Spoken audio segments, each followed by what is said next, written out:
mo ngayon yung mga mens na malalambot pa nga ang bewang.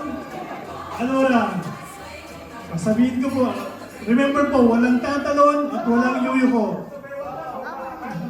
Basta sa bewang lang pong gagalawin nyo. No, yung pwede nyo mo lang kunti, huwag lang yung yuyuko na tipo itatapon nyo yung laman. Okay?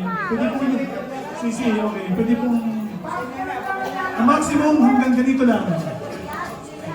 Yan. Ready! Ready!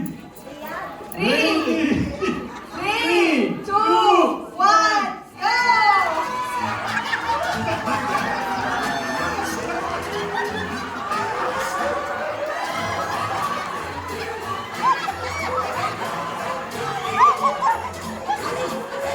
Kaya Nelson, kundi pa!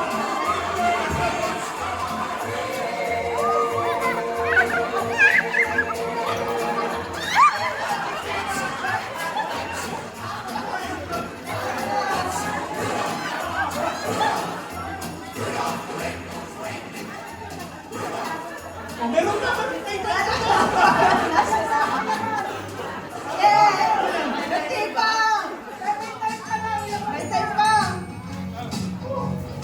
Ay, malalambot po ang mga bewang pero wala nang resistensya. Yun lang.